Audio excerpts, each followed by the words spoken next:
My name is Grace Mitchell, and I'm 32 years old. The champagne flute trembled in my mother's hand when she saw him. 5 years ago, she'd convinced my boyfriend that my sister was the better choice. A nurse with stability, she'd said, not some freelancer playing with computers. Tonight, at my company's international launch, she'd arrived uninvited, ready to claim credit for my success. But when my husband stood to give his speech, her face drained of color. Before I continue, please take a moment to like and subscribe, but only if you genuinely enjoy this story. I'm curious where you're watching from and what time it is there. Now let me take you back to where it all began. Marcus and I met during our sophomore year at NYU. He was pre-med, I was studying graphic design, and we fell into each other like puzzle pieces finding their match. For 5 years, we built something I thought was unshakable. He'd study for his MCAT while I worked on freelance projects, my MacBook balanced on my knees in his tiny apartment. "You make everything beautiful," he used to say, watching me transform blank screens into living brands. My parents saw it differently. Every Sunday dinner at their Westchester home became a masterclass in comparison. Mom would adjust her Hermes bag, the orange one she bought to celebrate Lauren's nursing degree, and launch into her routine. "Lauren just got promoted to charge nurse," she'd announce, while Dad checked his Rolex, a habit when discussing serious matters. Such stability, such respect. I'd been freelancing for 3 years by then, building a client base that spanned from Silicon Valley startups to Manhattan boutiques. But to them, I was just playing on computers. Lauren would sit there, pristine in her scrubs even on weekends, absorbing the praise like a plant in sunlight.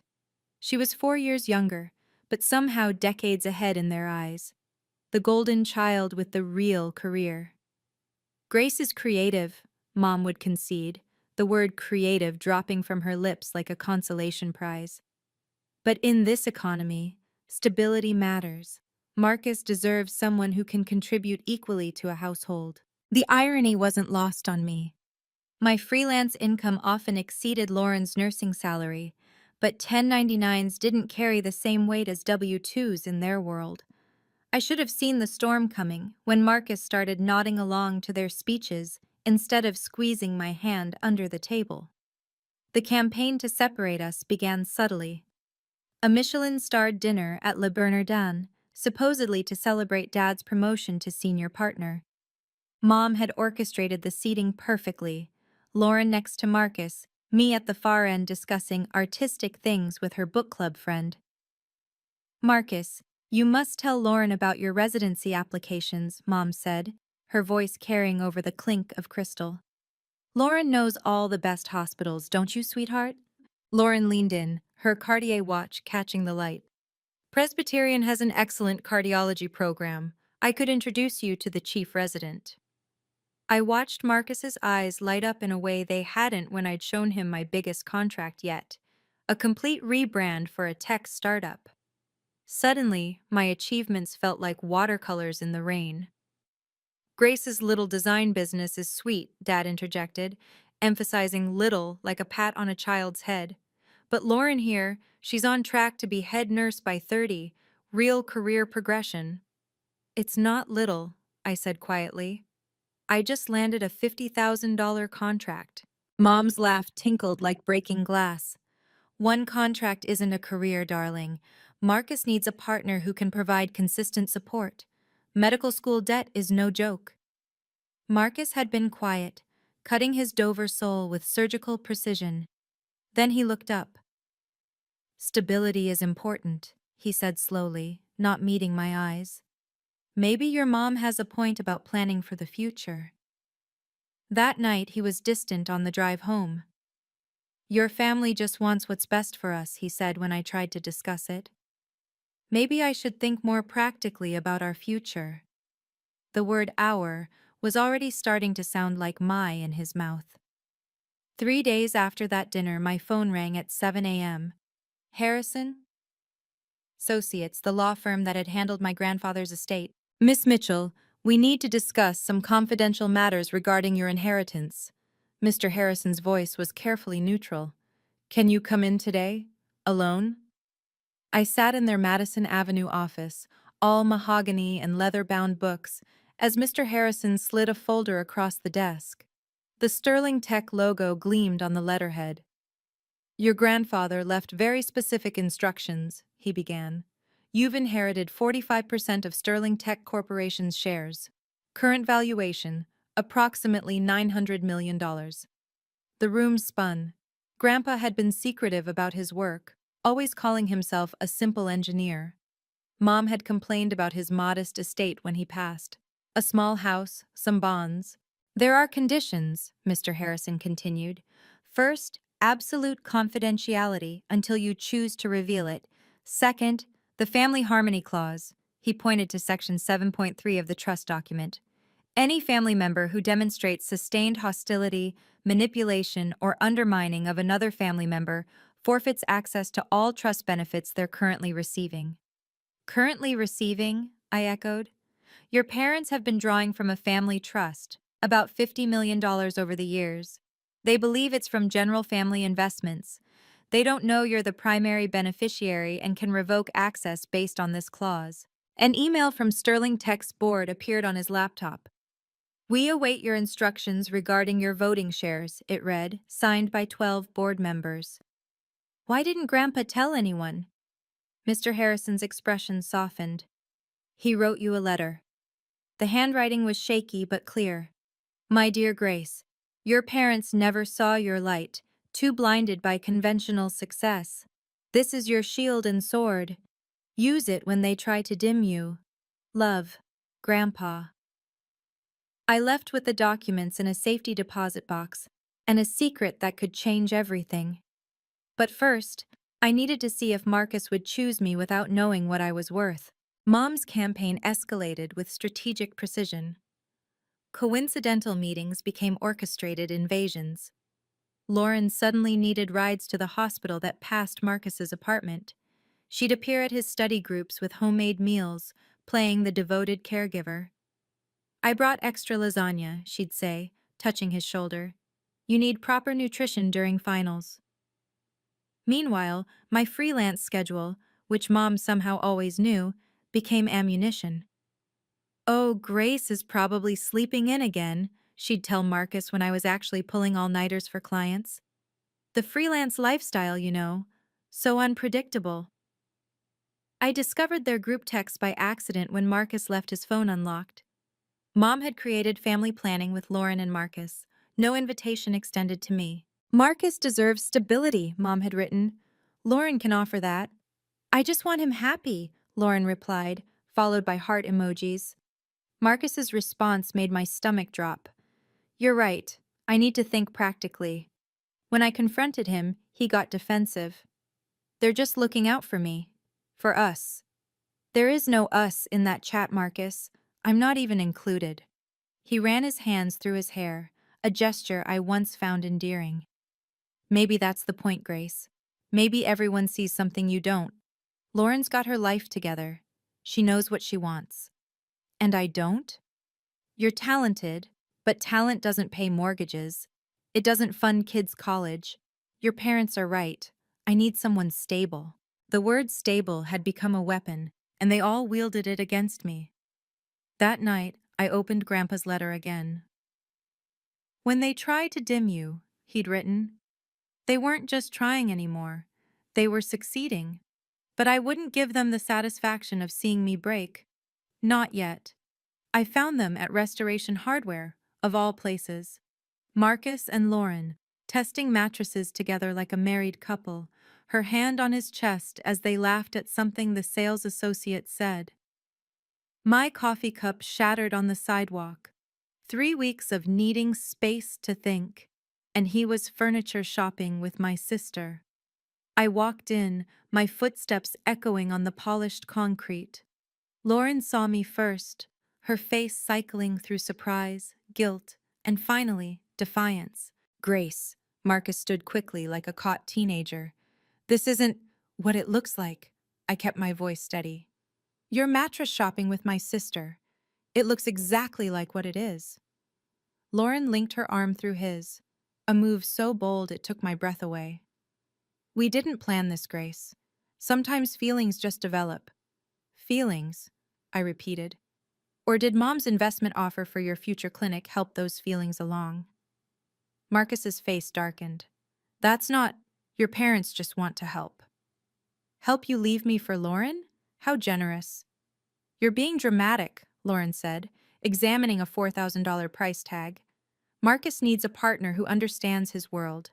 Medical professionals understand each other. We speak the same language. The language of stability? I asked. Marcus finally met my eyes. Yes, actually. Lauren doesn't gamble our future on the next design trend. She has a real career, with benefits, with growth potential. Your parents helped me see that. So this is it? 5 years, and you're choosing my sister because my parents convinced you I'm not enough? He looked at the floor. I'm choosing a future I can count on. Lauren makes sense. I pulled off the promise ring he'd given me 2 years ago, placed it on the nearest nightstand. Then I hope you're happy with sensible. As I walked out, I heard Lauren say, "She'll be fine. Grace always lands on her feet." If only they knew how high I was about to soar. The family meeting happened without me, but Aunt Patricia, always the gossip, couldn't resist calling me afterward. They sat in your mother's living room like they were planning a merger, she whispered over the phone. Your parents, Lauren and Marcus, even had champagne. Mom had given a speech, apparently, about how sometimes love needs guidance, and the right match isn't always the first match. Dad talked about investment potential, about the clinic he'd help Marcus establish once he married someone suitable. Lauren wore your grandmother's pearl necklace, Patricia added, the one your mom said was lost. The betrayal kept compounding, interest on interest. They'd been planning this for months, maybe longer. Every family dinner, every concerned conversation about my unstable career, it had all been groundwork for this theft. Marcus moved in with Lauren the next week. Mom posted about it on Facebook. So blessed to watch true love bloom. Sometimes God has different plans than we expect. The comments poured in. Such a beautiful couple. Lauren deserves this happiness. Perfect match. Not one person asked about me. In their narrative, I'd already been edited out, a minor character whose arc had ended. I made my decision that night, staring at the sterling tech documents. I wouldn't reveal anything yet. Let them have their victory lap. Let them think they'd won. I booked a one-way ticket to New York, sent a 2-line email to my clients about relocating, packed everything that mattered into 3 suitcases. The only goodbye I left was a note on my apartment door. Gone to find my stability. Mom would hate the ambiguity. She'd hate not knowing where I was, what I was doing. Good. Let her wonder if the daughter she'd dismissed might have been worth keeping. If you've ever felt like the black sheep in your family, you'll understand what comes next. Sometimes the best revenge isn't revenge at all. It's building something so undeniable that even your critics must acknowledge it. Like this video if you believe in second chances and new beginnings. Now, let me show you what 3 years of silence can create. 6 months later, they summoned me back for the engagement party. The invitation arrived at my sublet in Queens, gold embossed, Ritz-Carlton, black tie required. Inside, Mom's handwriting. Time to support your sister. I almost didn't go. But something, maybe Grandpa's voice in my head about facing battles head-on, made me put on my one good dress and show up. The ballroom sparkled with crystal chandeliers and society people I'd grown up around. Mom held court near the Champagne Tower, her new Chanel suit announcing her triumph to everyone who'd listen. We're so proud of Lauren, she told Mrs. Vanderbilt, marrying a future cardiologist, and Grace is here too somewhere, still doing her little computer things. They called me up during speeches. Mom's idea, clearly. Public humiliation disguised as inclusion. Grace, come say something about your sister's happiness, she commanded into the microphone. 200 faces turned to watch me walk to the stage. Lauren stood there in a $10,000 dress, her ring catching the light, the ring Marcus had once shown me, saying he was saving for our future. I took the microphone. Lauren always gets what she wants, I said simply. And Marcus always chooses the safe path. They're perfect for each other. Mom's smile flickered. She grabbed the mic. What grace means is that some people are meant to support, and others to shine. Lauren has always been our shining star. A head nurse at Presbyterian marrying a doctor, every parent's dream. The crowd applauded. I stood there, invisible despite being on stage. Of course, Mom continued. Grace is moving on to... What was it, dear? Still freelancing? I'm building something, I said quietly. Building, Mom repeated with a laugh. Well, we all need our hobbies. But tonight is about real achievement, to Lauren and Marcus. As I left the stage, one person didn't applaud, a man in a Tom Ford suit near the back, watching everything with calculating eyes. I found refuge on the terrace, Manhattan glittering below like promises waiting to be claimed.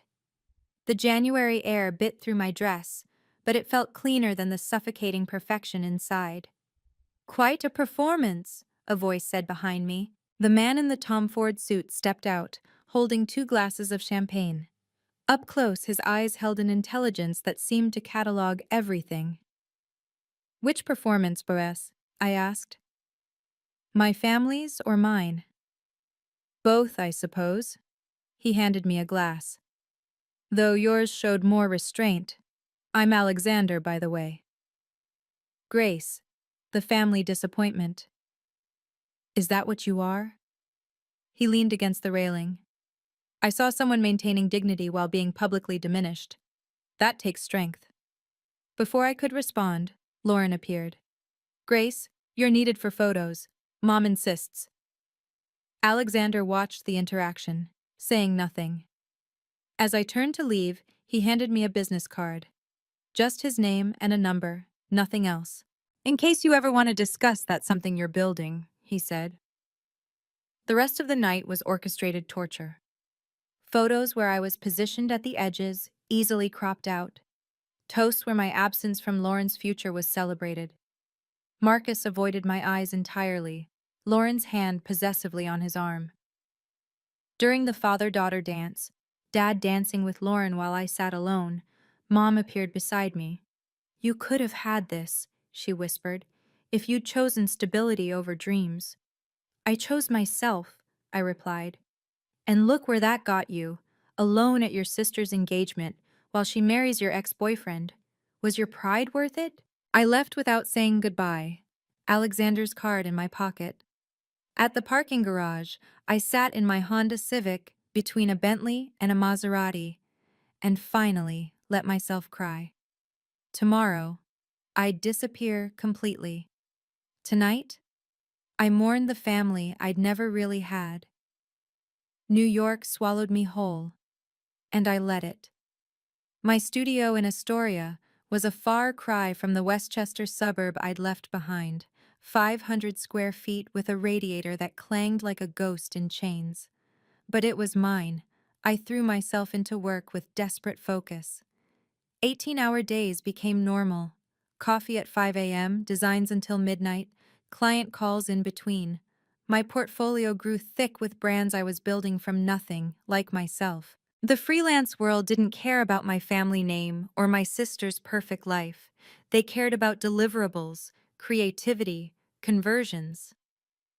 My clients multiplied. A boutique in Soho, a tech startup in Brooklyn, a restaurant group expanding nationally. 6 months in, I had to turn down projects. My bank account, once gasping, began to breathe steadily, then deeply. I ignored every call from home. Mom left voicemails that progressed from irritated to angry to wounded. You missed Lauren's bridal shower. The wedding venue needs final numbers. This silent treatment is childish, Grace. I liquidated a tiny fraction of my Sterling Tech shares, just enough to upgrade my equipment and rent a proper office space in Long Island City. The lawyers handled it quietly, the money appearing like magic in accounts my family knew nothing about. My neighbors thought I was a workaholic hermit. The bodega owner knew my order by heart: black coffee, protein bar, whatever fruit wasn't bruised. I lived on autopilot, building my empire 1 pixel at a time. But late at night, When the city hummed outside my window, I'd think about that man from the engagement party, Alexander. His card lived in my wallet, edges soft from handling. Sometimes I'd dial 6 digits of his number before hanging up. I wasn't ready to trust anyone yet. First, I had to become someone who couldn't be dismissed. I met Alexander again at a design conference in Midtown, 8 months after the engagement party. I was presenting on brand evolution to a room of executives when I saw him in the third row, taking notes like a student. "Grace Mitchell," he said afterward, approaching through the crowd. The family disappointment who just had Fortune 500 CEOs frantically taking photos of her slides. "Alexander," I replied. "The mysterious man who hands out cards with no company name." "I invest," he said simply, "in people and ideas worth believing in. Coffee?" We walked to a quiet cafe on 47th Street. He knew the owner, who gave us a corner table without asking. "Your presentation was brilliant," he said, "but you underpriced your value proposition by at least 40%. How would you know my pricing?" "I've been following your work. Your rebrand for Henley Hotels increased their bookings by 35% in 3 months. Yet you charge them half what McKinsey would have for lesser results." "You've been researching me?" He smiled. "I research all my potential investments. Though with you, it's more than business." "More?" "I was at that engagement party for a reason. The Ritz-Carlton is one of my portfolio companies. I watched your family try to break you, and you refused to break. That intrigued me. And now? Now I'm watching you build something remarkable while still undervaluing yourself. It's frustrating." Over the next 2 months, coffee became a weekly ritual. He never pushed, never asked about my family. We talked about business, design, the future. He had a way of seeing 3 moves ahead that reminded me of someone. "You think like my grandfather," I told him one afternoon. "Samuel Mitchell was a visionary," he said casually. I froze. "You knew my grandfather?" Alexander studied his coffee. "Sterling Tech is a remarkable company. Your grandfather built something special." He knew. Somehow, he knew everything. And he was waiting for me to trust him with the truth. Lauren's wedding invitation arrived wrapped in gilt and expensive paper. Embossed roses, letterpress printing, a venue I recognized, the Sterling Tech Foundation's private estate in the Hamptons. The irony was almost poetic. She was getting married at a property my inheritance funded, and she didn't even know it. Mom's note was tucked inside. "Whatever happened between us, family stands together. Lauren needs her sister there. Don't let your pride ruin her day." My pride. As if I was the one who'd orchestrated the theft of a 5-year relationship. The text started immediately. "Dad, your mother is making herself sick over this. Come home. Lauren, I know things are weird, but you're my maid of honor, always have been in my head. Even Marcus. Grace, please, we all want you there. We can be adults about this." Adults. He meant I should smile while they celebrated their betrayal on property my money maintained. Alexander found me staring at the invitation during our coffee meeting. "The Sterling Estate," he noted. "Beautiful venue. The foundation does wonderful work. My family has no idea the foundation exists because of my grandfather. But you do." He leaned back. "The question is, what are you going to do with that knowledge?" "Nothing. I'm not going." "You could go and say nothing. Or," he paused, "you could go and say everything." "With what proof? They'd call me delusional." He pulled out his phone, showed me an email. "The foundation board meets quarterly. I happen to know they keep meticulous records about their benefactors. Your name is on every document." "You're on the board?" "I'm many things, Grace, including someone who believes you deserve to be seen for who you really are." The invitation stared up at me. Lauren's wedding date circled in gold. 3 months away. 3 months to decide if I'd stay invisible or finally step into the light. Everything changed with one email. "Miss Mitchell, Tesla's design team would like to discuss a comprehensive rebrand for our charging station network. Budget $2.5 million. I read it 6 times before believing it. Alexander was sitting across from me at our usual cafe, watching my face. "This is you," I said. "This is them recognizing talent. I may have mentioned your work to someone who mentioned it to someone else, but they wouldn't care if you weren't exceptional." The contract negotiations took 3 weeks. I hired my first employees, leased a real office in Tribeca. My company, Meridian Design, suddenly felt less like a dream and more like destiny. The night I signed the Tesla contract, Alexander took me to dinner at 11 Madison Park. "To celebrate," he said, then paused. "And to ask you something." My heart stuttered. We'd been dancing around something deeper than business for months. "Marry me," he said simply. "Not because of Tesla or success or anything except that I've fallen completely in love with your resilience, your talent, and the way you refuse to dim your light for anyone." He opened a Cartier box. The ring was perfect, elegant, understated, nothing like the gaudy monster Marcus had given Lauren. "I should tell you something first," I said. "About my grandfather, about Sterling Tech." "I know," he interrupted gently. "I've known since before we met. Samuel Mitchell was my mentor. He told me about you, about the inheritance, about why he structured it the way he did. He asked me to look out for you, but I never expected to fall in love with you." "You've known this whole time?" "I wanted you to trust me enough to tell me yourself. And I wanted you to know I loved you without the money, without Sterling Tech, without any of it." I said yes in the middle of the restaurant, not caring who watched. We married 2 weeks later at City Hall, just us and 2 witnesses from the street. Simple, real, ours. My family still didn't know I existed in New York. They definitely didn't know I'd just become Mrs. Alexander Sterling. "Your grandfather was a genius," Alexander said, spreading documents across our dining table. We'd been married a month, and it was time I understood everything. Sterling Tech Corporation, founded 1987 by Samuel Mitchell and my father, Thomas Sterling. Your grandfather owned 45%, my father owned 45%, and 10% went to early investors. Your father? Died when I was 15. Left everything to me. I've been CEO since I was 25. He pulled out a folder marked Confidential.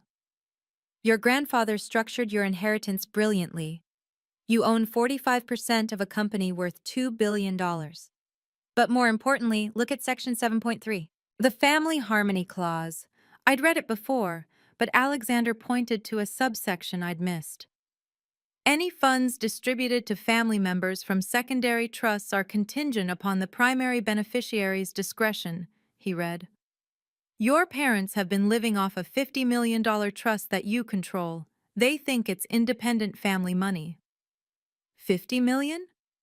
Your mother's shopping habits, your father's investments, Lauren's medical school loans paid in full, Marcus's clinic seed money, all from a trust you can freeze with one letter.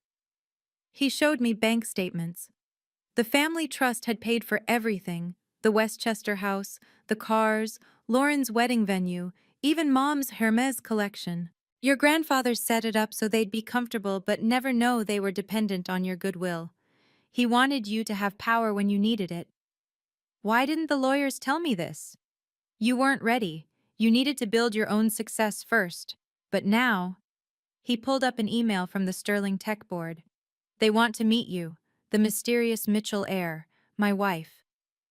Do we tell my family? That's your choice. But Grace, they've been living off your inheritance while telling you that you're worthless. The wedding is in 6 weeks.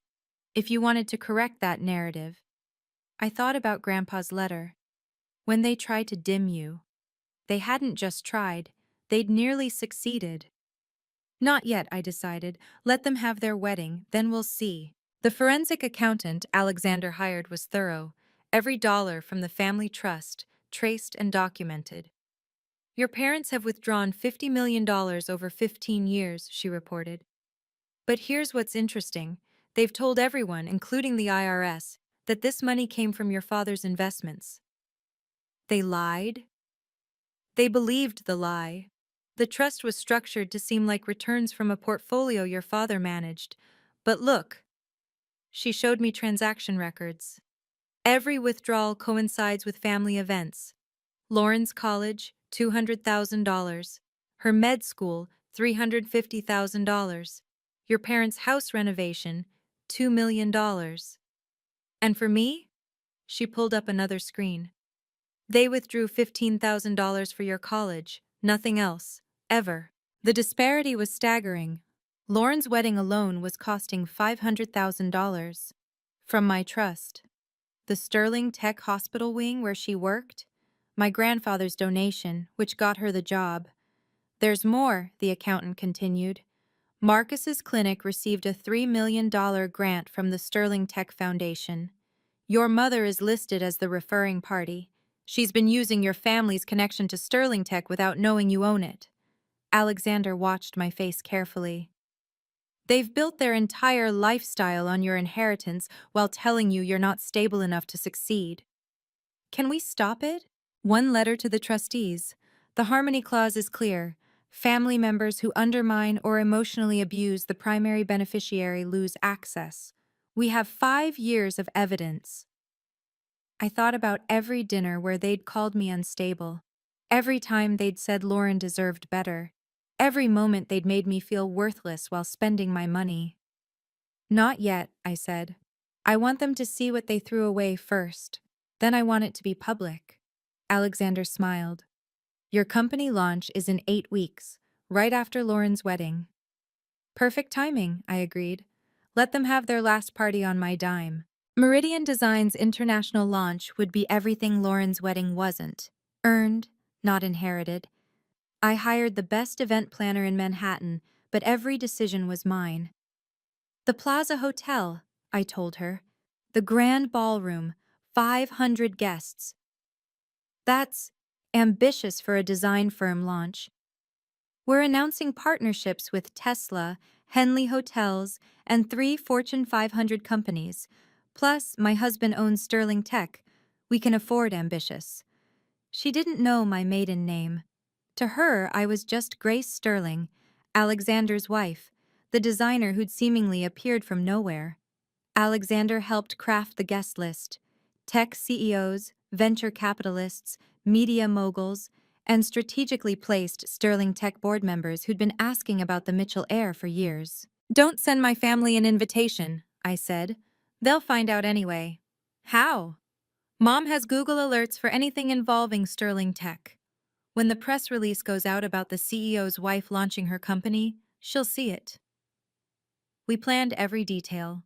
The presentation screens would show my company's growth, but I kept one slide hidden, a family tree showing my grandfather's ownership of Sterling Tech, my inheritance, and exactly where the family money originated. You're going to destroy them, Alexander said one night, finding me rehearsing my speech. No, I'm going to tell the truth. If the truth destroys them, that's their choice. He pulled me close. Your grandfather would be proud. You think? He always said you had steel in your spine. Your family just kept trying to bend it. 3 days before Lauren's wedding, I had my lawyer prepare the documents. One letter to freeze the trust. One press release about my inheritance. One cease and desist for when they inevitably tried to claim credit for my success.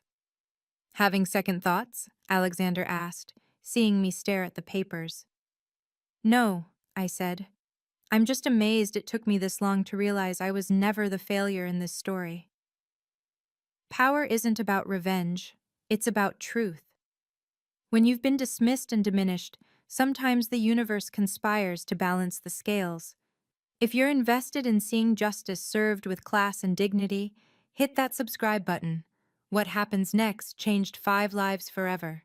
They arrived 40 minutes into the launch, sweeping in like they owned the place. Mom wore new Valentino, my trust money, no doubt, with Lauren and Alexander McQueen and Marcus in Armani. Dad had his phone out, already taking photos. There she is, Mom's voice carried across the plaza's grand ballroom. My daughter, the CEO. 500 guests turned to watch them push through the crowd. The tech journalist perked up, sensing drama. Lauren reached me first, air kissing like we were best friends. Grace, you should have told us. Sterling Tech, really? We always knew you'd amount to something, Mom announced loudly, attracting a circle of listeners. We supported her from the beginning, you know. Family investment in her future. I stood perfectly still, champagne untouched. Alexander's hand found mine, steadying. Mrs. Mitchell? A reporter approached. You must be so proud of Grace's success. Oh, we are, Mom preened. We funded her start, you know. Family money.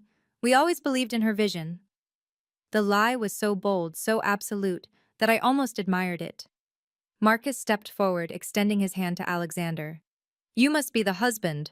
I'm Marcus, Grace's old friend. Her ex-boyfriend, Lauren corrected, linking her arm through his. But that's ancient history. We're all family now. Speaking of family, Dad interjected, spotting a Sterling Tech board member. We should discuss increasing our involvement with the company. As founding family members, we have ideas. Founding family? Alexander's voice was dangerously quiet. Well, yes, Mom said. The Mitchell connection to Sterling Tech goes back decades. The board member looked confused. I wasn't aware there were other Mitchell heirs. Oh, we're very involved, Mom lied smoothly. Behind the scenes, of course, humble investors. But now that Grace has made it public, we can be more open about our role. They were rewriting history in real time, claiming my inheritance, my success, my life as their creation. I caught Alexander's eye. He nodded toward the stage. It was time. Mom had gathered a proper audience by the time she really got going. 3 board members, 2 Wall Street Journal reporters, and a handful of venture capitalists stood listening to her fabricated history. Grace was always creative but unfocused, she explained with practiced concern. We had to guide her, invest in her. The freelance phase was concerning, but we never gave up. We knew she just needed the right support. Your support? One reporter asked, taking notes. Financial, emotional, strategic, Dad chimed in. We've been funding her work for years. Quietly, of course. We don't like to boast. Lauren had cornered the Tesla executives. Grace learned everything from watching me, she said. The discipline, the work ethic. I'm a head nurse at Presbyterian, the Sterling Tech wing, actually. Excellence runs in the family. Marcus was holding court with younger entrepreneurs. I knew Grace when she was just starting out. Gave her advice, connections. Sometimes people need that push, you know? They moved through my party like parasites, attaching themselves to my success, feeding off achievements they'd tried to prevent. We should get her a better table, Mom told an event coordinator. The family table is too far back. We're the guests of honor, really. I wasn't aware. Oh, Grace probably forgot to mention it. She's always been scattered that way. But don't worry, we're here now. We'll need 5 seats at the main table, the VIP section. The coordinator looked bewildered, searching for my name on her list. Meanwhile, Lauren had found the presentation screens showing Meridian's client list. Oh, how wonderful! Though really, she should add that this was a family effort. Mom, come see.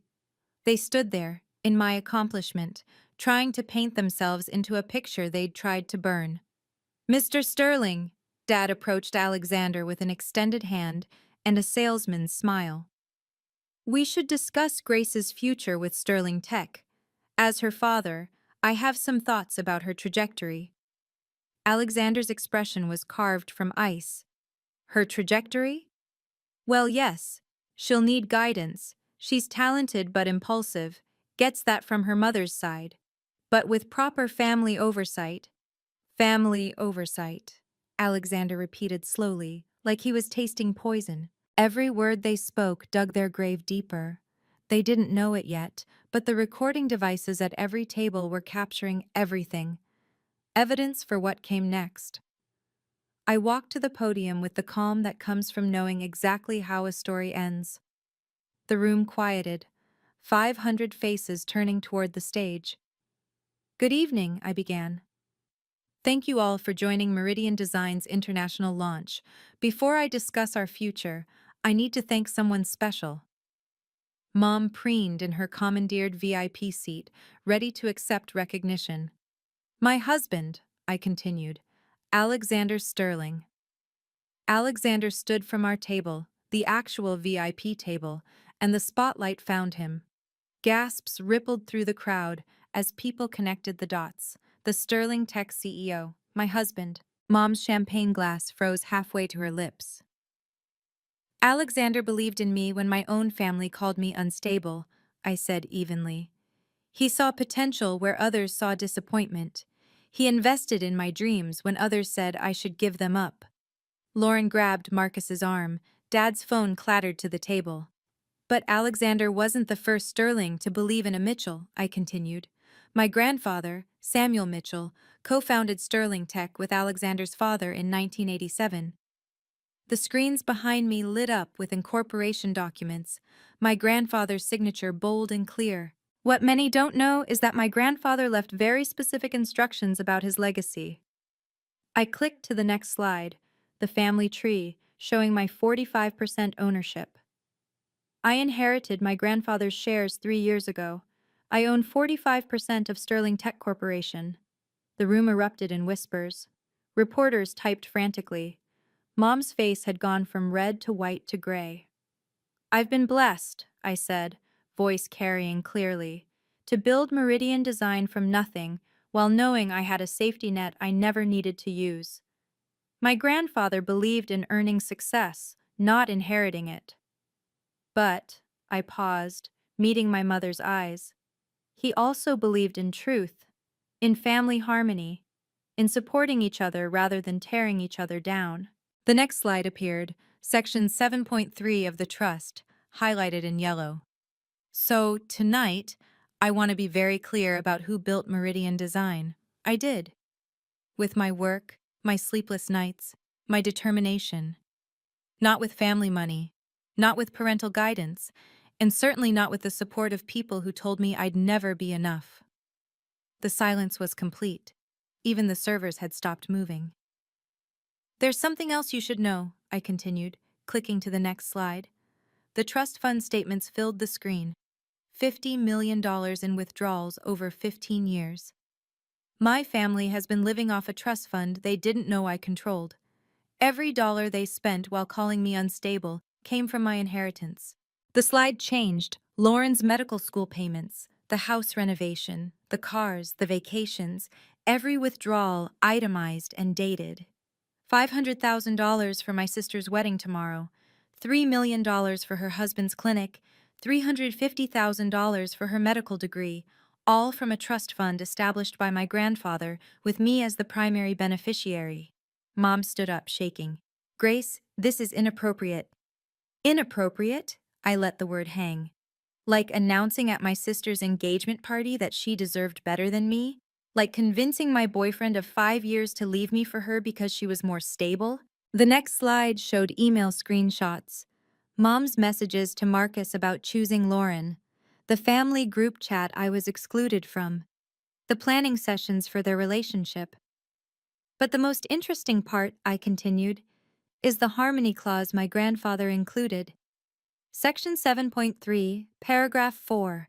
Any family member who demonstrates sustained hostility, manipulation, or undermining of another family member forfeits access to all trust benefits.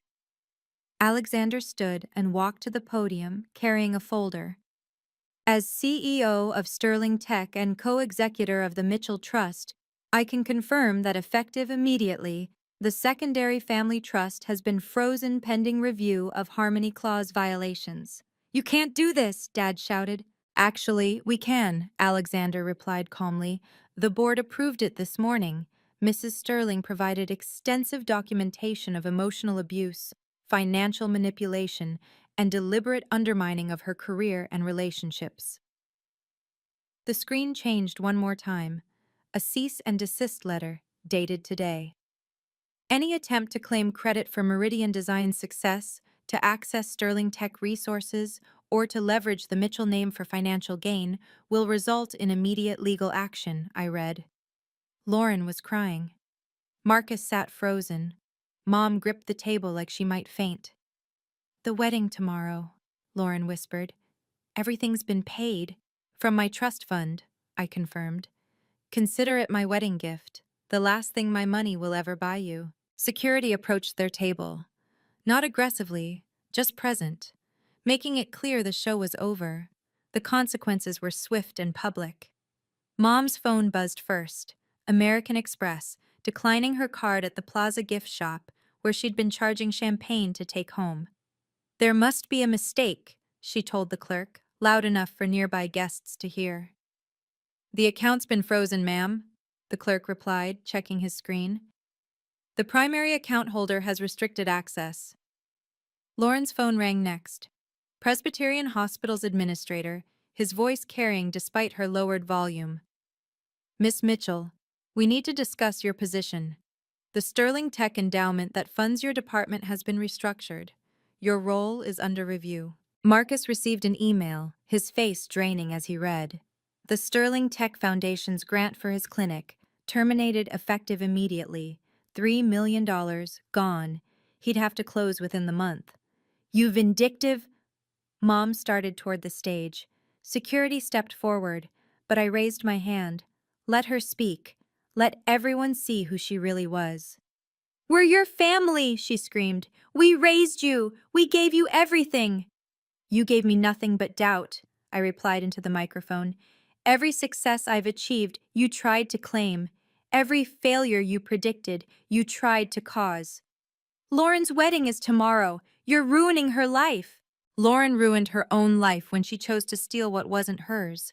The venue's paid through tomorrow. After that, you're on your own. Dad tried the businessman approach. "Grace, let's discuss this privately. There's been a misunderstanding." "The only misunderstanding," Alexander interjected, "was your family thinking you could emotionally abuse someone for years and still profit from their inheritance." The Wall Street Journal reporter raised her hand. "Mrs. Sterling, are you saying your family took credit for your success while actively undermining it?"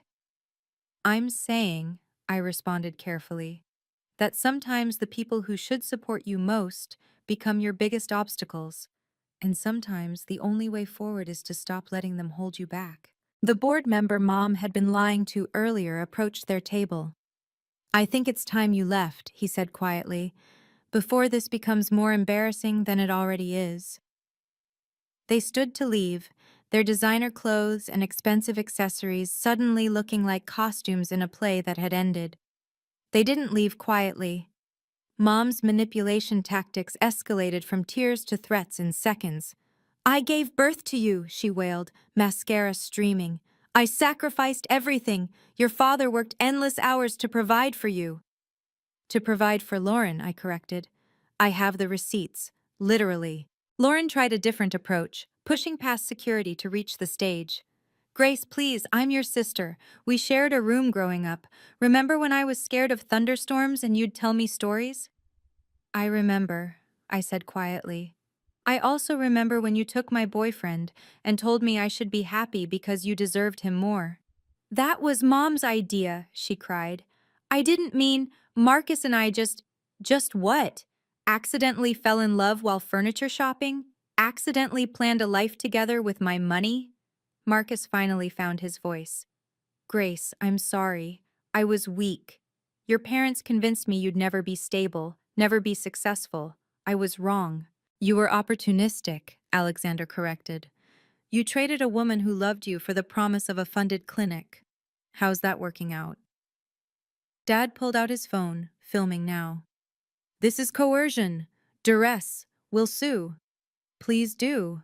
Alexander smiled coldly. "Discovery would be fascinating.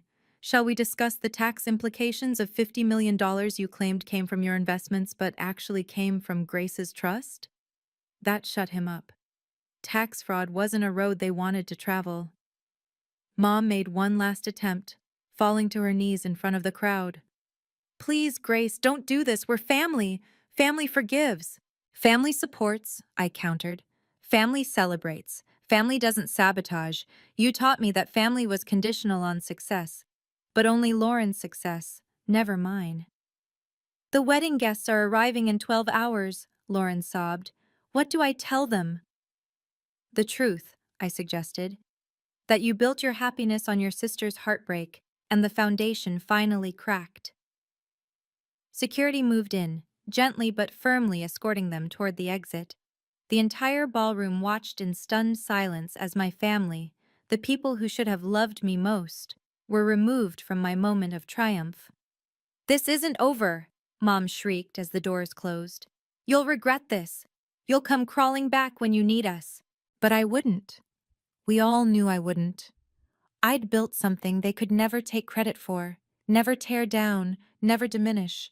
I'd built myself. The lawyers moved efficiently. Within minutes of my family's exit, 3 separate legal teams converged on the situation. Sterling Tech's general counsel approached with documents. "Mrs. Sterling, the trust freeze is confirmed. They'll receive formal notice within the hour." My personal attorney added, "The cease and desist has been filed with the court. Any attempt to use your name, your company, or your inheritance in any capacity will trigger immediate legal action." The third lawyer, representing the Sterling Tech Foundation, was perhaps the most decisive. "Mr. Marcus Hayes's clinic grant has been terminated for misrepresentation. He claimed the Mitchell family connection without authorization. We're pursuing recovery of funds already distributed." Alexander handled the media with surgical precision. "Sterling Tech supports family values," he told the reporters. "But family means mutual respect and support, not exploitation and manipulation." The plaza's security chief approached. "Mrs. Sterling, we've documented everything. If you need witness statements for any legal proceedings, we have 17 staff members who observed the confrontation." "Thank you," I said, then turned to address the room one more time. "I apologize for the disruption," I announced. "This wasn't how I planned to launch Meridian Design, but perhaps it's fitting. My company was built on authenticity, on refusing to be something I'm not to please others. Tonight, you've seen the real story." The crowd erupted in applause. Not polite, obligatory clapping, but genuine support. Several investors approached Alexander about increasing their positions. 3 new clients signed contracts before the night ended. As the evening wound down, the Sterling Tech board member who'd witnessed Mom's lies pulled me aside. "Your grandfather would be proud," he said quietly. "He always said you had more strength than anyone realized. He structured that trust specifically to protect you from them. He knew? He knew everything. Why do you think he kept it secret? He wanted you to build your own success first, so when this moment came, no one could claim they made you." The papers would run the story for weeks. "Heiress exposes family's exploitation." "The Mitchell Trust Scandal." "From rejected to respected. Grace Sterling's rise." But I didn't care about the headlines. I cared that the truth was finally, irrevocably, out. I returned to the podium one last time, the room settling into attentive silence. "Meridian Design isn't about family drama or inheritance battles," I began. "It's about the belief that creativity and determination can transform industries. It's about the clients who trusted an unknown designer with their brands. It's about the team who worked 18-hour days to meet impossible deadlines." The screens behind me shifted to showcase our work: the Tesla charging stations, the Henley Hotel's rebrand, the Fortune 500 campaigns. Success isn't inherited, it's earned. It's built on sleepless nights and rejected proposals and getting up every time someone tells you you're not enough. I found Alexander's eyes in the crowd.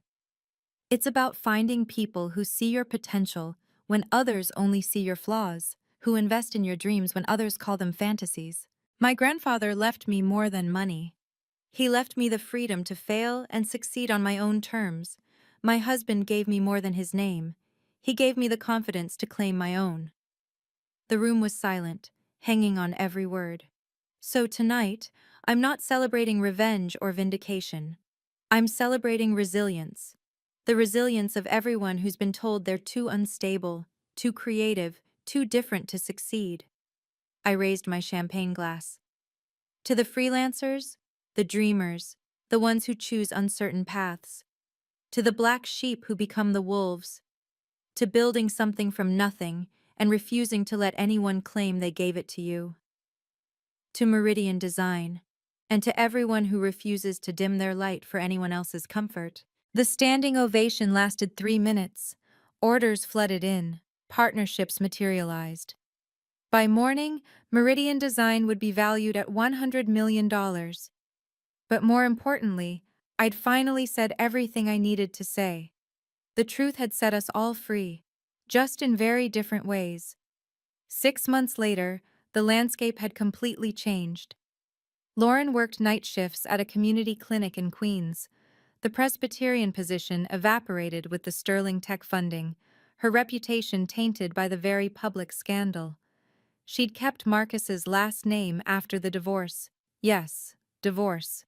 Without the clinic funding, without the lifestyle my trust had provided, their marriage lasted exactly 4 months after the wedding. Marcus declared bankruptcy. The clinic closed, investors fled, and medical school debt crushed him without the Sterling Tech grant. Last I heard, he was working at an urgent care center in New Jersey, 60 hours a week just to make loan payments. My parents sold the Westchester house in a fire sale, moving to a 2-bedroom apartment in Yonkers. Dad's reputation in financial circles was destroyed after the tax investigation revealed he'd been claiming false investment returns. Mom sold her Hermes collection on consignment, each bag a reminder of the life she'd built on my inheritance. Meanwhile, Meridian Design's valuation hit $100 million. We opened offices in London and Tokyo. Tesla expanded our contract to $10 million. I was featured on the Forbes 30 Under 40 list. But the part they didn't know, would never know, was that I'd quietly paid off their debts through anonymous third parties. Not because I forgave them, but because Grandpa wouldn't want them destitute. The apartment in Yonkers? I owned the building through a shell company, charging them 30% below market rent. Why? Alexander asked when he discovered the payments. Because I'm not them, I replied. I don't need their suffering to validate my success. I just needed them to stop defining it. We established the Samuel Mitchell Foundation for struggling artists and designers, kids whose families didn't believe in their dreams. First-year funding, $20 million from my Sterling Tech dividends.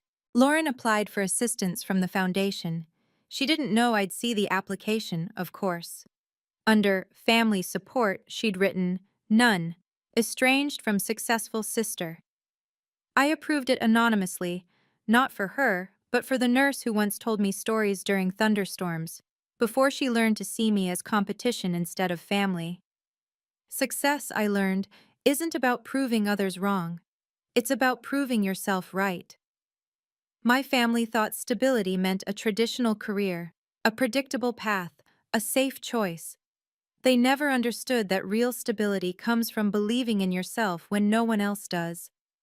From building something that can't be taken away, can't be claimed by others, can't be diminished by their doubts. Alexander and I had dinner with the Sterling Tech Board last week. One member asked if I regretted the public confrontation.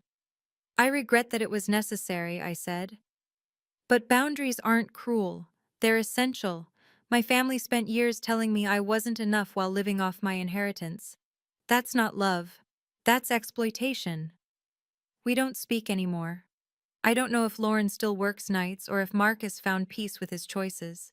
I don't know if my parents blame me or themselves. I released them all, not with forgiveness but with finality. Some bridges once burned, light the way forward. Grandpa was right in his letter. They tried to dim my light, but what they never understood was that their darkness only made me burn brighter. Every insult became fuel. Every comparison became motivation. Every rejection became redirection towards something better. Blood makes you related. Loyalty makes you family. And sometimes the family you choose, a husband who sees your worth, mentors who believe in your vision, clients who trust your creativity, is worth more than the family you're born into. My name is Grace Sterling now. I built an empire from rejection. I found love in unexpected places. I learned that the best revenge isn't revenge at all. It's success they can't claim, happiness they can't touch, and a life they can't diminish. And that's enough. More than enough. It's everything. Thank you for joining Grace's journey from rejection to recognition. If you've ever been underestimated by those who should support you most, remember, your worth isn't determined by others' opinions, but by your own persistence. Share your own story of overcoming family doubt in the comments. Like this video if you believe in setting healthy boundaries, and subscribe for more stories of quiet strength prevailing over loud criticism. What would you have done in Grace's position?